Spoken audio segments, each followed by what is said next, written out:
Hi guys, welcome back once again on my YouTube channel Become English Expert with MD Sir. Guys, आज की video में हम बात करेंगे प्रेजेंट टेंस के सेकंड पार्ट की। तो प्रेजेंट टेंस का सेकंड पार्ट होता है प्रेजेंट कॉन्टिन्यूअस टेंस। आज हम बात करेंगे प्रेजेंट कॉन्टिन्यूअस टेंस की। तो गाइस, प्रेजेंट कॉन्टिन्यूअस टेंस की बात करने से पहले हम जानना चाहेंगे कि वो प्रेजेंट कॉन्टिन्यूअस टेंस के सेंटेंस कैसे होते हैं, उनको कैसे बनाते हैं, उसका रूल्स क्या होता है।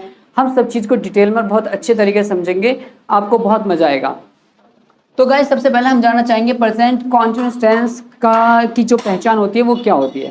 प्रेजेंट कॉन्टिन्यूअस टेंस की पहचान ये होती है कि जिन हिंदी वाक्यों में जो मेन वर्ब होती है, यानी कि मुख्य क्रिया जो होती है, उसके अंत में रहा है, रही है, रहे हैं, रहा हूं आदि शब्द आते हैं, उन्हें हम प्रेजेंट कॉन्टिन्यूअस टेंस कहते हैं। अब प्रेजेंट कॉन्टिन्यूअस टेंस के एग्जाम्पल देख लीजिए। यहाँ मैंने एग्जाम्पल लिखे हैं, देखिए, वह गीत गा रही है। आपको सिर्फ हिंदी सेंटेंस को नोटिस करना है, क्योंकि अभी सेंटेंस कैसे बनाए जाएंगे वो मैं आपको नीचे बताऊंगा, लेकिन अभी फिलहाल आप ये देखो उसकी पहचान के हिसाब से। वह गीत गा रही है, रही आ गया। बच्चे खेल रहे हैं, बच्चे खेल के मैदान में खेल रहे हैं, तो यहाँ रहे आ गया। उसके बाद में अगला सेंटेंस देखो, आप इंग्लिश नहीं सीख रहे हो आ गया। तो रहा है, रही है, रहे हैं, रहे हो, यही तो पहचान होती है प्रेजेंट कॉन्टिन्यूअस टेंस की। अब पहचान को जानने के बाद में हम समझेंगे कि इन सेंटेंस को बनाते कैसे, इसका रूल क्या होता है। तो rules for making this sentence को बनाने के जो रूल है, उसमें तीन टाइप के सेंटेंस होते हैं। एक अफर्मेटिव सेंटेंस होता है, एक नेगेटिव होता है और एक इंटरोगेटिव सेंटेंस होता है। तो सबसे पहले हम अफर्मेटिव सेंटेंस यानी कि सिंपल सेंटेंस को बनाने के रूल देखेंगे। सबसे पहले हमें देखना सब्जेक्ट देखने के बाद में हमें पता चल जाता है कि सब्जेक्ट सिंगुलर है, प्लूरल है या आई है। अगर सब्जेक्ट सिंगुलर रहेगा तो इज लगाना है। यहाँ रेड में मैंने लिखा हुआ है सिंगुलर सब्जेक्ट के साथ में इज लगेगा। प्लूरल सब्जेक्ट यहाँ लिखा हुआ है, प्लूरल सब्जेक्ट के साथ में हमें आर लगाना है और आई के साथ आपको एम लगाना है। उसके बाद में वर्ब की जो फर्स्ट फॉर्म होती है उसमें आपको आईएनजी ऐड करना है। जैसे कि प्ले है, प्ले की फर्स्ट फॉर्म जो प्ले है उसमें आईएनजी लगा देना, प्लेइंग हो जाएगा। उसके बाद वर्ब की फर्स्ट फॉर्म आईएनजी लगाने के बाद ऑब्जेक्ट और सबसे एंड में अदर वर्ड्स जो भी होते हैं वो लगाए जाएंगे। इस तरीके से हमारा प्रेजेंट कॉन्टिन्यूअस टेंस का अफर्मेटिव सेंटेंस का रूल हमें पता चल गया है। तो अब हम पहला वाला सेंटेंस बनाते हैं जो एग्जाम्पल का था, वह गीत गा रही है। तो वह के लिए तो शी आएगा, शी क्योंकि सिंगुलर है तो इज आएगा, शी इज। अब काम क्या होना है, गाने का। तो गाने की फर्स्ट फॉर्म होती है सिंग, उसमें आईएनजी जोड़ देंगे तो सिंगिंग हो जाएगा। तो शी इज सिंगिंग। फिर इसके बाद गीत के लिए a song, she is singing a song. इस तरीके से हमें समझ आया। अब नेक्स्ट सेंटेंस है, बच्चे खेल के मैदान में खेल रहे हैं। बच्चे प्लूरल है तो इसलिए चिल्ड्रन हो गया। द चिल्ड्रन प्लूरल है तो आर आएगा। उसके बाद में वर्ब की फर्स्ट फॉर्म प्ले होता है, उसमें आईएनजी लगा दिया। तो चिल्ड्रन आर प्लेइंग, खेल के मैदान में, यहाँ पे खेल के मैदान में, इन द प्लेग्राउंड। तो इस तरीके से सेंटेंस कंप्लीट होता है, the children are playing in the playground. Negative अब पढ़ेंगे हम। दूसरा जो सेंटेंस होता है वो होता है नेगेटिव सेंटेंस। नेगेटिव सेंटेंस बनाने का जो रूल है वो अफर्मेटिव सेंटेंस को बनाने का जो रूल होता है उससे ज़्यादा अंतर नहीं होता है। बस ये होता है कि अफर्मेटिव सेंटेंस में हमने देखा, यानी सिंपल सेंटेंस में हमने देखा कि हेल्पिंग वर्ब होती है इज एम आर। नेगेटिव में क्या करते हैं, इसी हेल्पिंग वर्ब के बाद नोट लगाना है हमें, यानी कि सबसे पहले तो सब्जेक्ट ही लगाएंगे, फिर इज एम आर में से कोई एक चीज लगाते हैं according to subject. Subject singular होता है तो इज लगाते हैं, प्लूरल होता है तो आर लगाते हैं, और आई होता है तो एम लगाते हैं। उसके बाद में फिर लगाएंगे हम नॉट, और फिर वही वर्ब की फर्स्ट फॉर्म में आईएनजी, फिर ऑब्जेक्ट और एंड में अदर वर्ड्स।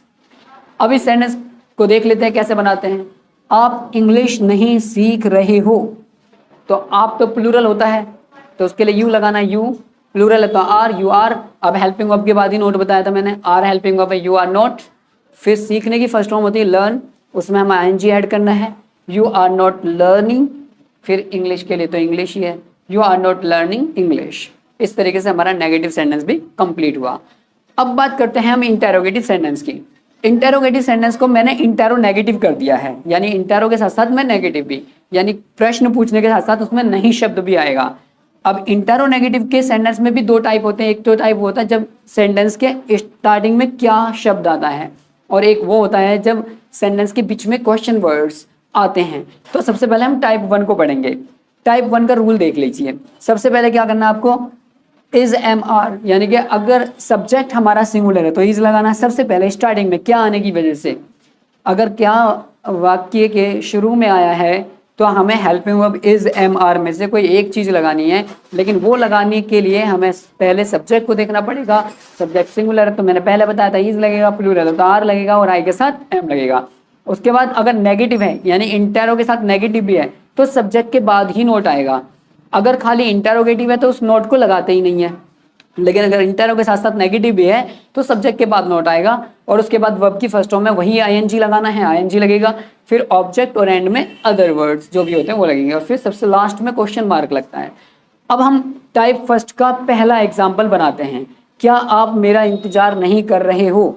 तो इस सेंटेंस में क्या शुरू में आया है, तो हमें हेल्पिंग वर्ब में से कोई एक चीज लेनी पड़ेगी, लेकिन उससे पहले हमें सब्जेक्ट देखना पड़ेगा। सब्जेक्ट सिंगुलर होगा तो वही आर, वो इज, प्लूरल होगा तो आर और आई होगा तो एम। अब देख लेते हैं आप तो प्लूरल होता है तो उसके लिए तो हमें आर लेना चाहिए। सो आर आपके लिए यू, आर यू, सब्जेक्ट के रूल के अकॉर्डिंग सबसे पहले हमने आर लिया, ले लिया। फिर सब्जेक्ट क्या है आपके लिए सब्जेक्ट यू है, यू, और सब्जेक्ट के बाद नोट क्योंकि नहीं भी आया इसमें। सो आर यू नॉट। अब काम क्या हो रहा है, इंतजार करना, और इंतजार करने की क्या होती है, वेट। तो वेट में आईएनजी भी ऐड करना है।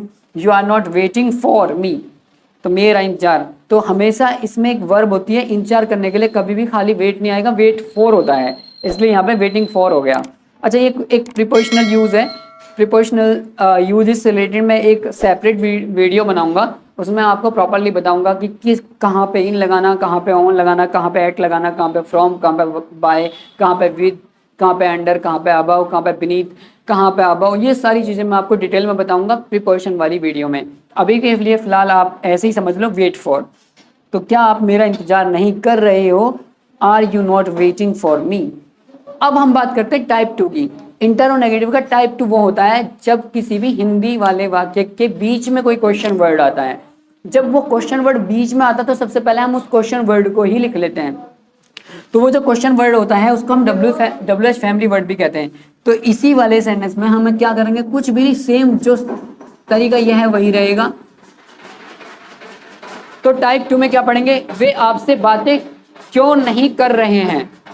तो क्यों आ गया, तो क्यों को सबसे पहले लिखेंगे why are they not talking, करने की फर्स्ट फॉर्म में ING, why are they not talking to you, आपसे।